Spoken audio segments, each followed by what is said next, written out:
Welcome to This Explainer. I'm Dr. Chem. Today, we're stepping into the lab, under the soft blue lights, to capture a literal chemical ghost, carbon dioxide. We're going to dive deep, right down to the molecular level, to uncover exactly how we prepare, capture, and prove the existence of this completely invisible gas. So here's our game plan. We'll start by defining this invisible gas, then we'll actually make some carbon dioxide. After that, we'll talk about how to catch it, run the famous lime water test, explore an alternative method called thermal decomposition, and finally, wrap things up with some crucial real-world safety. Let's kick things off with Section 1, the invisible gas, defining our suspect.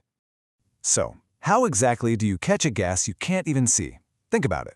Carbon dioxide is literally the silent engine behind our own breathing, the fizz in our sodas, and even our global climate. But because it completely hides in plain sight all around us, we have to use some incredibly clever, targeted chemistry to force it out of hiding so we can control it. When we look at its physical profile, you quickly realize the challenge. CO2 is colorless, odorless, and completely non-flammable. We can't rely on our eyes, our nose, or even a flame to find it. But there is one absolutely crucial detail. It's 1.5 times heavier than air. Keep that little fact in your back pocket, all right? It's going to be our secret weapon. Moving right along to Section 2, making carbon dioxide, basically setting the scene of the crime.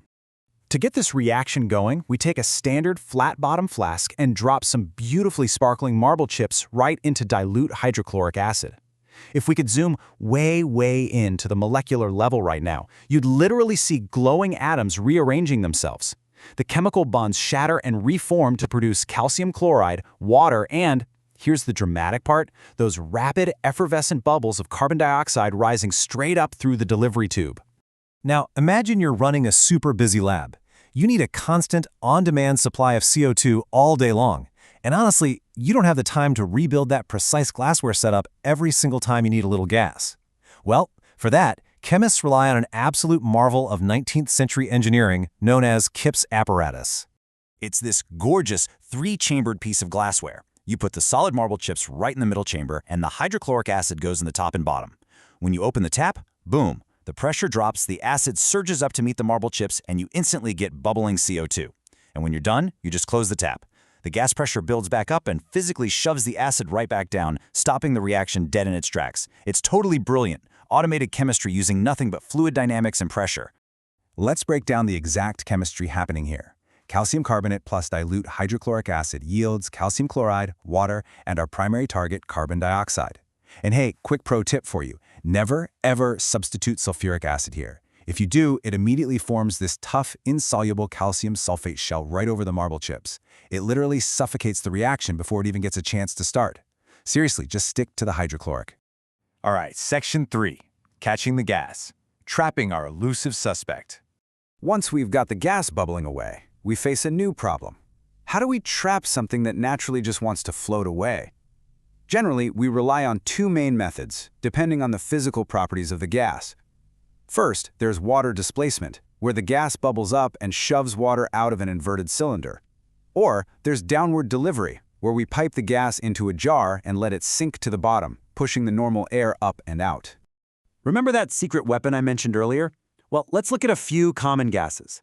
Hydrogen and ammonia are both less dense than air, but carbon dioxide, it is significantly denser than air, and it's only slightly soluble in water. Because it's such a heavy gas, downward delivery is an incredibly effective, honestly kind of lazy method to collect it. You literally just pipe it straight into an empty jar. Since it's so heavy, it sinks right to the bottom and forces the lighter atmospheric air up and out of the way. Easy! Which brings us to Section 4, the lime water test, the ultimate interrogation. We've trapped our gas, but we need undeniable proof that it's actually CO2. So we run the absolute gold standard fingerprint test. First, we take our unknown gas and bubble it through a perfectly clear solution of calcium hydroxide, better known as lime water. Almost immediately, it reacts to form an insoluble calcium carbonate precipitate, turning the liquid this striking milky white color. But here's the really cool part. If you pump in an excess of CO2, it reacts again. That calcium carbonate transforms into soluble calcium hydrogen carbonate, and the milkiness miraculously vanishes right before your eyes. Just picture that transformation. We go from perfectly clear to a cloudy milky white, and then back to clear again. It's an absolutely beautiful chemical dance. And honestly, this stark visual contrast is undeniable confirmation that we have successfully produced and identified carbon dioxide. There is simply no mistaking it. Okay, moving to Section 5, Thermal Decomposition, an alternative route to discovery. Beyond just using acids and marble chips, there's another, far more dramatic way to coax carbon dioxide out of solid materials. As the name implies, thermal decomposition uses intense, sustained heat to literally shatter a compound's chemical structure.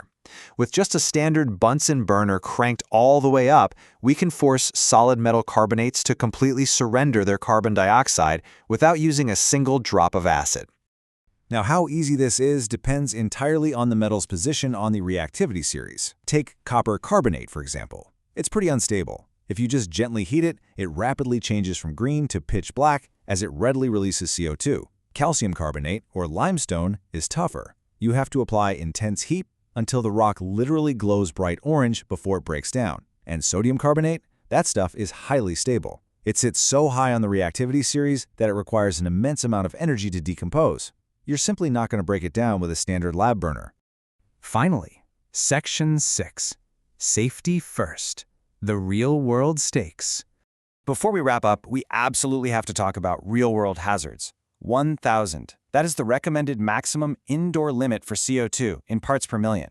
Remember, carbon dioxide is 1.5 times heavier than air, so in a lab, or really any confined workspace, a leak means this invisible, odorless gas is going to sink and aggressively concentrate right along the floor. It silently displaces the breathable oxygen. If those levels get too high, it can snuff out pilot lights, mess with sensitive equipment, and severely impact our ability to breathe. It's a very real danger. And that brings us to one final, crucial thought. We've just seen how incredibly easy it is to generate this heavy oxygen-displacing gas in a controlled lab setting. But as we think about millions of tons of these CO2 molecules dispersing through our global atmosphere, ask yourself this. If a gas so easily produced on a lab bench can alter pH levels, extinguish flames, and impact our breathing, what does its massive global accumulation mean for the future of our climate? Understanding how this gas behaves in a tiny flask is truly just the first step in solving the much larger, high-stakes mystery of our changing world. I'm Dr. Cam. Thanks so much for joining this explainer. Keep questioning the invisible world around you.